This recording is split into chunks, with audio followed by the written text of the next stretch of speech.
If your car starts shaking the moment you hit 70 miles per hour, don't ignore it. That vibration is your car telling you something is wrong. And the good news? In most cases, the fix is simpler and cheaper than you think.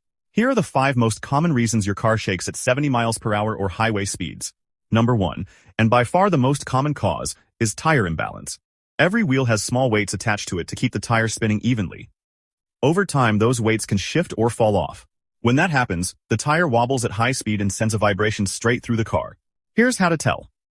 If you feel the shake mainly in your steering wheel, it's probably one of the front tires.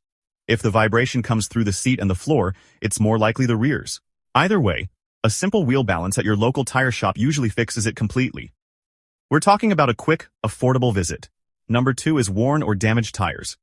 This is different from imbalance. We're talking about actual physical problems with the tire itself. Things like belt separation, where the internal layers start to come apart and create a lump in the tread, or flat spots from sitting too long in one position, or just severely uneven wear from a neglected alignment. The tricky part is, these issues can be invisible from the outside. The tire might look perfectly fine, but have internal damage that no amount of balancing will fix. If you've had your wheels balanced and the vibration is still there, the tire itself is the next thing to look at. Run your hand around the tread and feel for any lumps, ridges, or uneven patches. Number 3 is a bent or buckled wheel. One bad pothole or a hard curb strike is all it takes to bend a rim just enough to create a wobble. And it doesn't take much. Even a bend you can't see with your eyes can throw off the balance and make the car vibrate. This one is often misdiagnosed. People keep going back for repeat balancing, and it never quite fixes the problem. If that sounds familiar, ask the shop to check for wheel runout. They'll use a gauge to measure if the rim is actually true. Depending on the damage, the wheel can sometimes be straightened, but severe bends mean a replacement. Number 4 is your brakes. Now, this one has a very specific tell. If the vibration only shows up or gets much worse when you press the brake pedal at highway speed, that points directly at the braking system. The usual culprit is what mechanics call warped rotors, though technically it's uneven thickness on the rotor surface. It happens when excessive heat causes brake pad material to deposit unevenly on the disc. When the pads clamp down on that uneven surface, you get a pulsation through the pedal and sometimes through the steering wheel too. Another thing to watch for is a sticking caliper.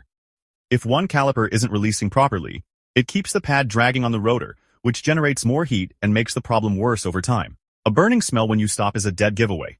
And number 5 is worn suspension and steering components. We're talking about ball joints, tie rod ends, control arm bushings, wheel bearings, and shock absorbers. These are the parts that keep your tires planted on the road and your steering feeling tight. When they wear out, they introduce looseness into the system. At low speeds you might not notice it, but at 70 miles per hour, even a small amount of play gets amplified into a noticeable shake. You might also hear clunking over bumps, feel the steering go vague, or notice uneven wear on the inner or outer edges of your tires. This one tends to get more expensive because multiple parts may need attention, but ignoring it only makes things worse and can chew through tires fast. So, if your car is shaking at highway speed, here's the order to check things. Start with tire pressure. It's free. Then get all 4 wheels balanced. If that doesn't fix it, inspect the tires themselves for damage. Check whether the vibration happens during braking, because that points to the rotors. And if everything else checks out, have a mechanic look at your suspension. If this video was helpful, please drop a like and subscribe for more no-nonsense car tips. See you in the next one.